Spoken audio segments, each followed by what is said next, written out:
Assalamualaikum warahmatullahi wabarakatuh. Salam literasi dulur Perpusman 1 Mojokerto.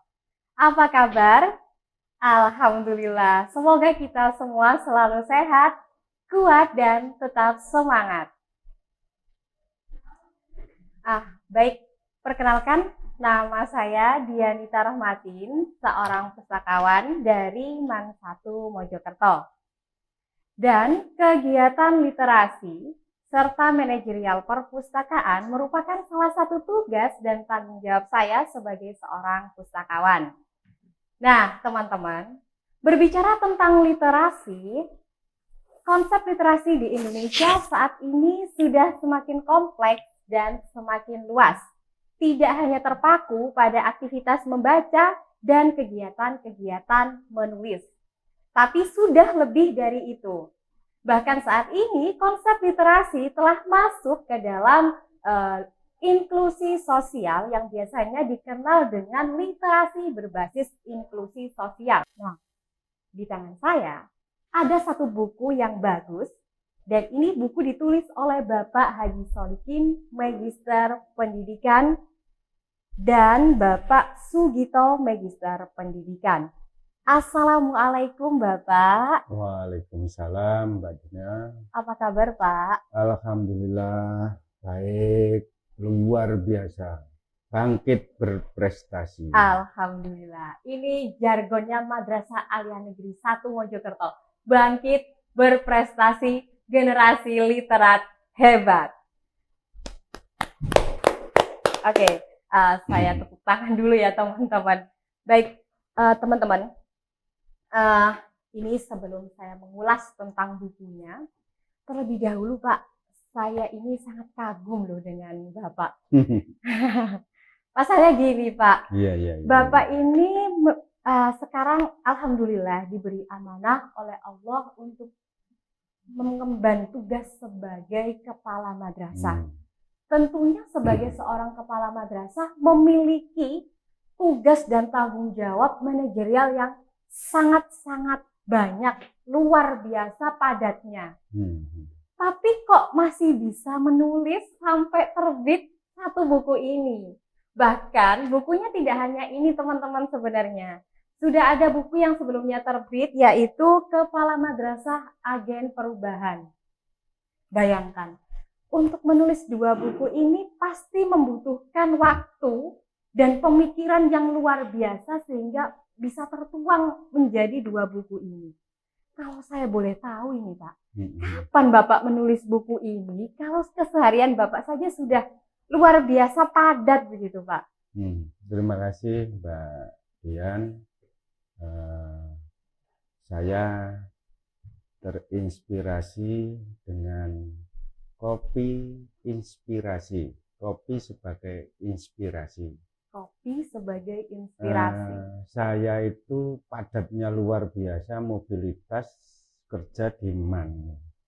Kalau di Sanawiyah itu standar.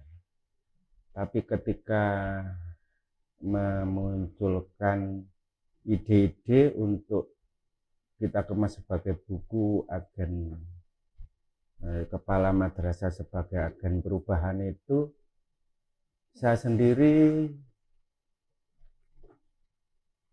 tidak kuat, tapi saya harus kolaborasi Mas Ian dengan Bapak Sugito.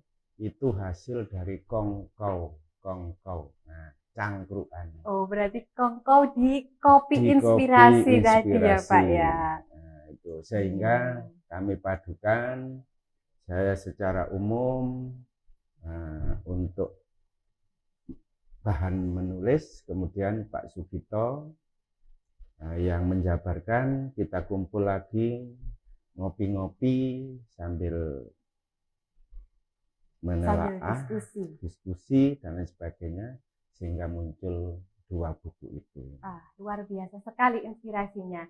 Jadi kegiatan-kegiatan ngopi yang sekarang juga anak muda suka ngopi, ternyata kalian bisa kok sambil ngopi lalu menulis buku seperti Bapak Solikin dan Bapak Sugito. Bapak, kalau saya boleh tahu, Bapak Sugito ini siapa ya Pak? Mungkin teman atau bagaimana? Kalau Bapak Solikin kan sudah tahu ya, Bapak ini sebagai Kepala Madrasah Aliyah Negeri 1 Mojokerto. Nah, kalau untuk Bapak Sugito sendiri, siapa Pak?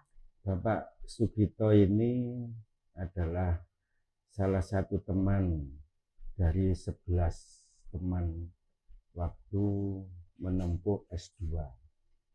Beliaunya ini berada domisili di Kecamatan Wiringin Anom, jabatannya sebagai Kepala Definitif Madrasah Aliyah Raden Paku Wiringin Anom, yang setiap harinya kalau ada kesempatan, baik pagi, siang, malam, itu kita ngopi-ngopi untuk mencari inspirasi.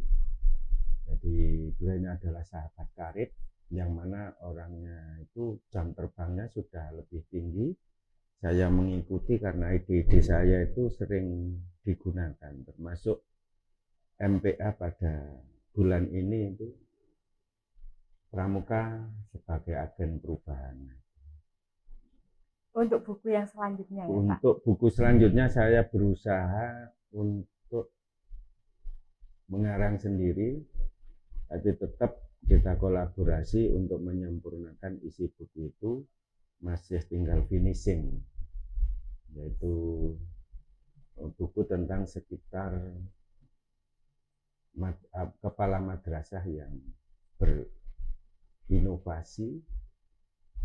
Judulnya masih belum finishing, yang nantinya karangan saya sendiri.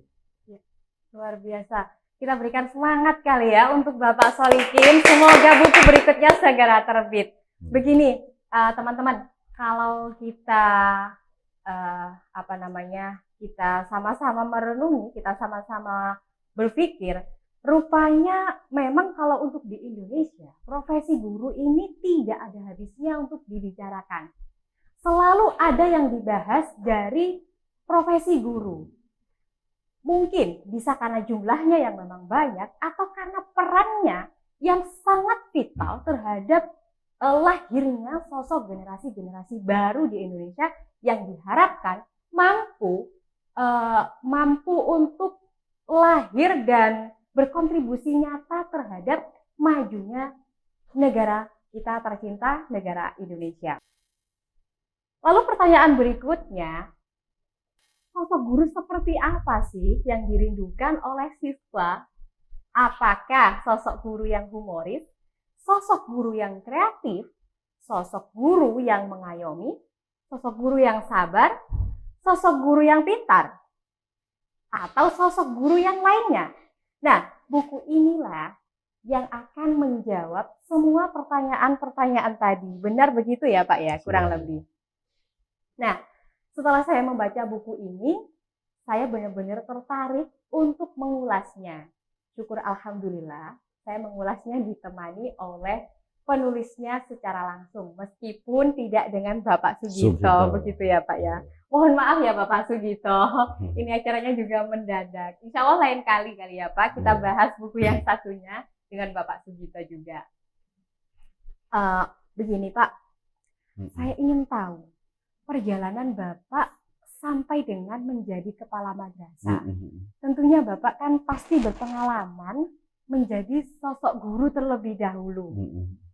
Saya ingin tahu Pak, sosok guru seperti apakah Bapak ini?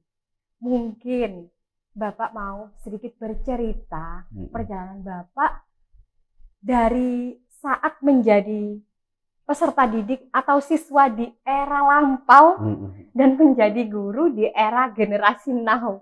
Apa sih Pak perbedaan yang paling terlihat mencolok begitu? Gini Mbak Dian, saya ini termasuk mengalami beberapa regulasi tentang perubahan-perubahan dunia pendidikan, mulai menjadi siswa tidak ada seragam, pakai katok kolor, kaos, sandal jepit, atau bahkan tidak pakai alas kaki. Itu mengalami betul. Kemudian pergi pulang juga berjalan dengan jauh, tidak ada kendaraan. Nah, kemudian di tingkat SLTP juga begitu, jarang kendaraan tahun 79. Nah, seragam mulai ada. Kemudian saya tingkat SLDA di PGA Sekolah Pendidikan Guru Agama yang ada di Suko Mojokerto yang sekarang menjadi MAN 2. MAN 2 Mojokerto. MAN 2 Mojokerto itu pun saya tempuh PP 76 kilo dari Balongbendo ke Suko pakai sepeda angin bersama teman-teman. Masih belum ada kendaraan yang seperti anak zaman sekarang. Angkot juga belum ada ya Pak? Angkot ada, tapi sudah tidak langsung ke Suko. Jadi harus pagi-pagi. Kalau misalnya angkot turun di Keranggan, ke selatannya harus ganti mobil lagi, angkot yang mana kalau enggak ya kita jalan dari Keranggan sampai sekarang MAN 2 itu. Kemudian sampai regulasi sekarang sudah beda. Nah, setelah tahu bahwasanya perkembangan pendidikan di Indonesia ini sudah sangat pesat, di mana dulu berdasarkan ceritanya Bapak Solikin, dulu sempat pendidikan itu sampai tidak ada seragamnya, hanya menggunakan mohon maaf kolor gitu ya. Ini hampir sama seperti buku yang pernah saya baca, buku Sekolah Rimba Pak, yang memang pendidikan pada saat itu benar-benar minim sekali. Mungkin saat ini di Indonesia yang daerah-daerah pedalaman bisa jadi masih seperti itu juga, sama seperti ceritanya Bapak Solikin. Tapi bersyukurnya kita yang ada di Madrasah Aliyah Negeri 1 Mojokerto sudah difasilitasi dengan berbagai perlengkapan yang luar biasa, teknologinya terutama. Ini harus dimanfaatkan dengan baik dan benar ya teman-teman. Dan sekarang gini Pak pertanyaannya, ketika saat ini kemarin sudah mengalami pembelajaran menggunakan teknologi daring dan online gitu ya Pak ya, kemudian juga pembelajaran menggunakan media sosial dan lain sebagainya, dan saat ini sudah normal. Pertanyaan saya, apakah ketika saat ini sudah kembali normal, kita melakukan pembelajaran secara tatap muka di kelas, lalu Bapak Ibu gurunya menggunakan metode-metode yang awal seperti menggunakan metode ceramah dan menulis di papan tulis gitu ya, apakah itu masih relate Pak untuk diterapkan saat ini ketika kemarin kita sudah menerapkan pembelajaran teknologi yang seperti itu Pak? Ya, begini Mbak Dian, dengan adanya pandemi hampir 2 tahun, pembelajaran sudah pakai offline, online, pakai daring, luring kan gitu.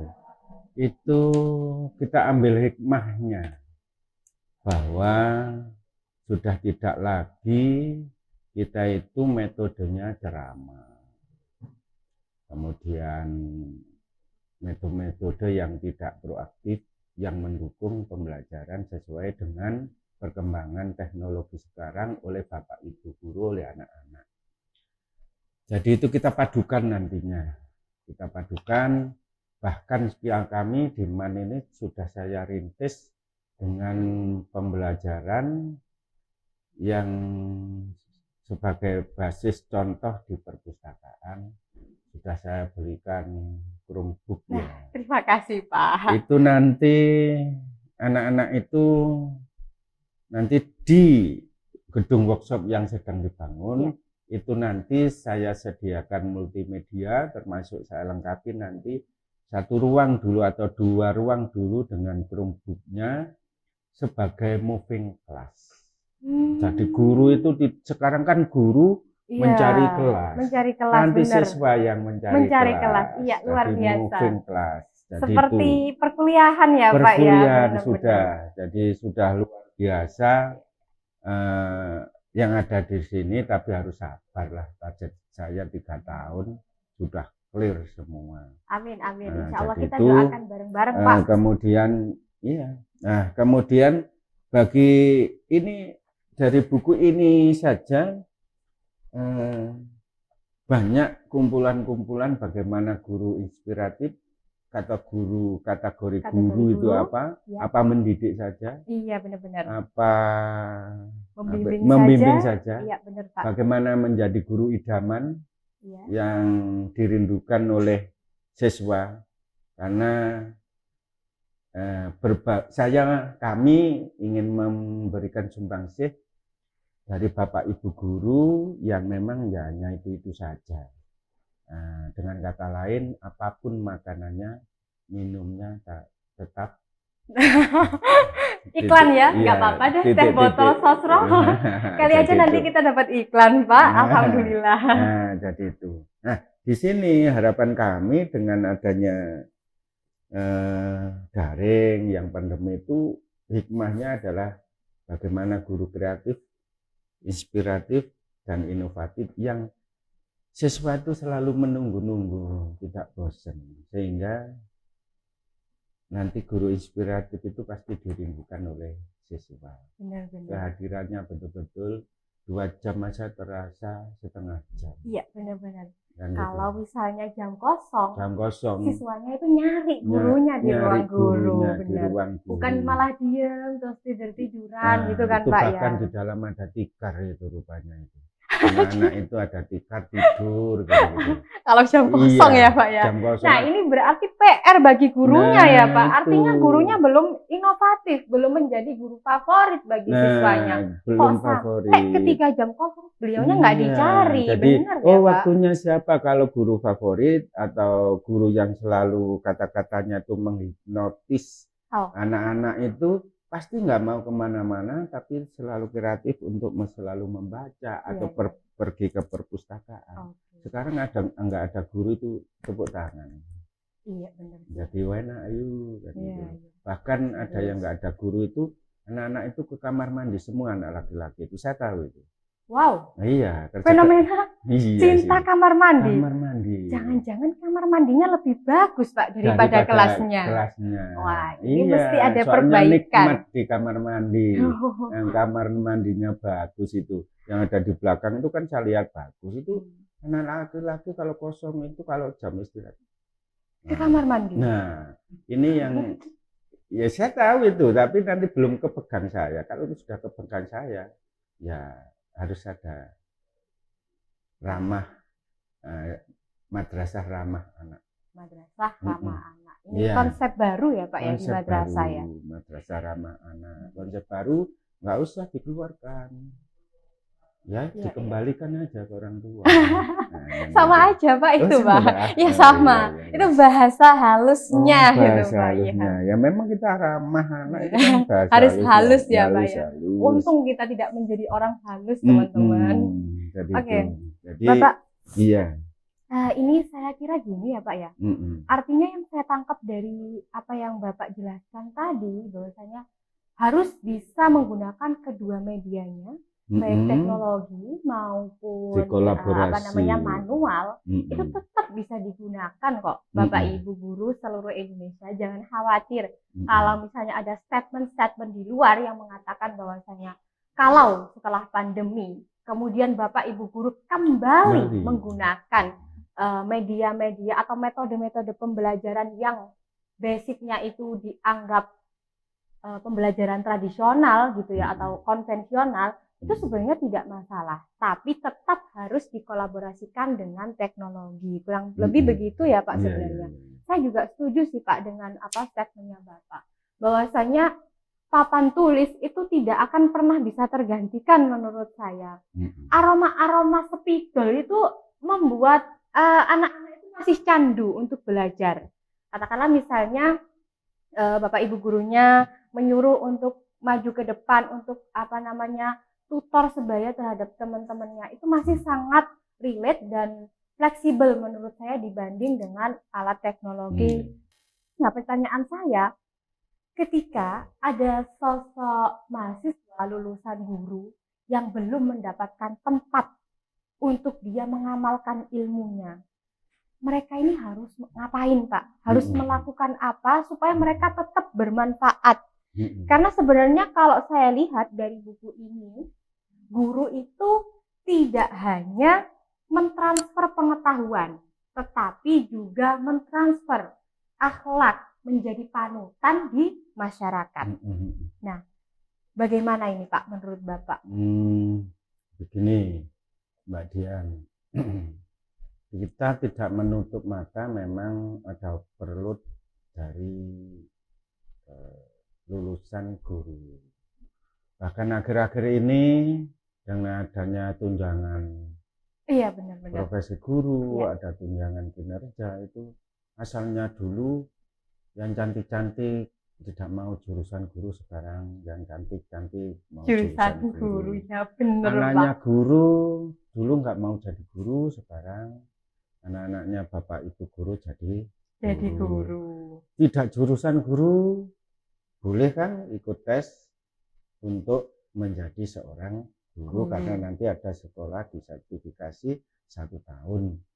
Di sini jangan khawatir, dunia pendidikan itu tidak hanya formal saja, tidak hanya di sekolahan saja. Untuk mentransfer ilmu itu di masyarakat juga ada informal, itu bisa, karena tidak hanya merubah karakter anak-anak saja di dunia formal, tapi di informal karakter yang ada di masyarakat itu guru formal dan informal, termasuk ada formal yaitu paket A, B, C itu di masyarakat.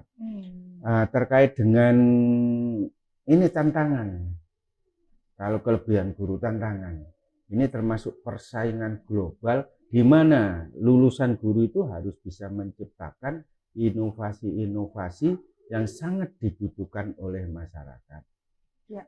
Dan menjadi pilihan untuk diterapkan di dunia pendidikan. Jadi itu jangan diam terus saya ingin mengajar tanpa inovasi. Kalau hanya gitu ya banyak.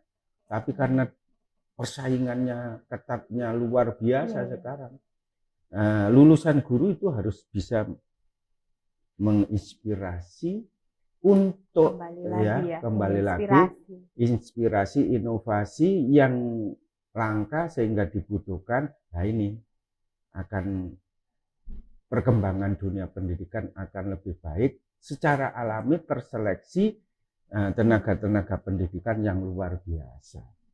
Nah, jadi itu malah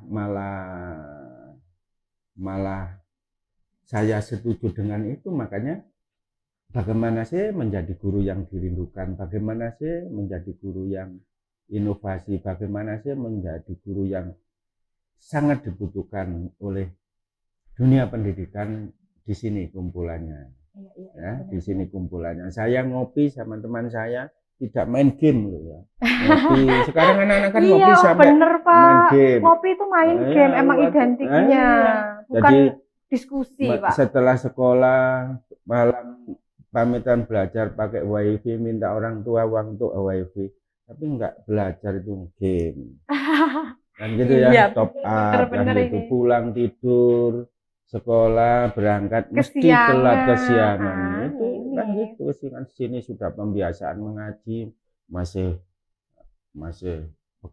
belum parkir. Ini tapi sedikit kok Pak ya jumlahnya yang seperti itu. Iya, hanya cuma 1, 2, 3, 4, 5, karena 6, Madrasah Alia Negeri 1 Mojokerto ini sudah luar biasa. Sudah luar biasa, Man 1 itu sudah luar biasa. Karena yang pertama itu pasti yang terbaik. Iya, yang pertama dari belakang. Oh enggak ya? Enggak dong Pak, yang pertama dari depan. Dari depan itu yang terbaik. Yang pertama dari depan ya, dicatat teman-teman. Nah, ini tidak hanya sekarang yang dibutuhkan itu konvensional saja. Kalau bisa sebagai pendidik ya konvensional, ya syariah. Ya kan gitu. Benar-benar. Kan gitu. Nah, jadi waduh, luar biasa di sini itu sudah ada pembiasaan, kemudian masih jalan, kan luar biasa. Nah, jadi luar biasa. Jadi saya lihat anak-anak itu belum di kelas, tapi dia ikut bergerak, bibirnya mengikuti pembiasaan ngaji. Luar biasa. Jadi itu. Insya Allah dalam hati anak-anak yang masih di dalam perjalanan tadi sudah mengaji juga. Iya, karena sudah juga. Terbiasa di jam segitu mereka mengaji. Iya, tapi nggak boleh terus-terus ya. Pastinya dong Pak. Jadi itu. Nah ini yang bisa saya tangkap dari apa yang dijelaskan Bapak Solikin barusan, gini, memang pendidikan benar ya apa yang dibilang Pak Solikin, bahwasanya pendidikan itu jangan diartikan hanya pendidikan yang bersifat formal, tapi juga informal. Nah, informal ini yang seperti apa? Kita bisa mengadakan les di rumah, membuka les di rumah, atau mungkin kita membuat satu komunitas belajar untuk siswa, begitu ya, sehingga ilmu para mahasiswa yang belum mendapatkan tempat secara formal untuk mengajar ini bisa bermanfaat kepada masyarakat sekitar. Ini yang sebenarnya masih sangat kurang digalakkan oleh generasi muda menurut saya, apalagi khususnya generasi yang barusan lulus atau fresh graduate. Mereka lebih cenderung ke aspek ini ya Pak, untung, maksudnya finansial yang mereka cari, bukan aspek-aspek ke sosialnya. Andaikan generasi guru berikutnya lebih mengedepankan aspek sosial, menurut saya insya Allah tidak akan kebingungan untuk menjadi orang yang bermanfaat. Ya seperti yang pertama tadi saya bilang, tokoh-tokoh besar baik di dunia maupun baik di seluruh dunia, termasuk di Indonesia, mereka itu untuk menjadi bermanfaat tidak harus bekerja di instansi-instansi atau lembaga-lembaga yang besar, tetapi mereka bisa membuka sendiri yang awalnya diawali dengan menjawab tantangan sosial yang ada di masyarakat. Contohnya kalau di dalam dunia pendidikan, menurut saya ya Pak, masih banyak sekali siswa-siswa atau peserta didik yang sebenarnya menurut saya belum mendapatkan pengetahuan yang dalam artian konteks itu yang benar-benar bisa didapat dari sekolah menurut saya Pak. Hal ini terbukti misalnya gini, Bapak Ibu guru sudah mengajar di kelas, tapi ternyata sebenarnya anak-anak itu mendapatkan pengetahuan secara luasnya itu tidak dari Bapak Ibu guru di sekolah, tapi justru malah di tempat bimbingan belajar. Nah ini kan sebenarnya juga akan menjadi tantangan tersendiri bagi Bapak Ibu guru yang sudah mengajar di lembaga formal. Nah ini Pak, menurut saya ini harus saya tutup begitu ya Pak ya. Sebagai closing statement menurut Bapak, saya ingin Bapak menyampaikan pesan untuk seluruh guru dan calon guru di Indonesia.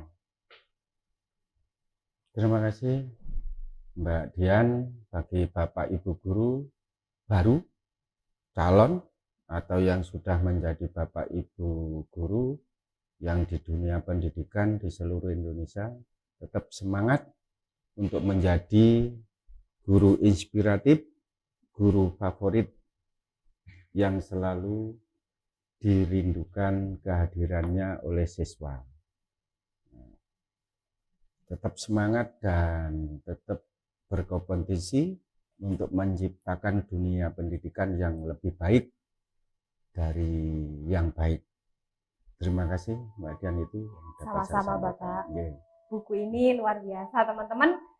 Menurut saya dari apa yang saya baca di isi buku ini memang menggambarkan secara gamblang dan secara jelas bagaimana sebenarnya harusnya menjadi seorang guru. Menjadi seorang guru yang tidak hanya mengajar, tidak hanya membimbing, tidak hanya memberikan contoh atau teladan yang baik, tapi melebihi dari itu Bapak Ibu, semuanya harus dilakukan karena guru di Indonesia lebih baik daripada yang lainnya. Maju terus pendidikan Indonesia. Terima kasih semuanya. Salam literasi. Wassalamualaikum warahmatullahi wabarakatuh.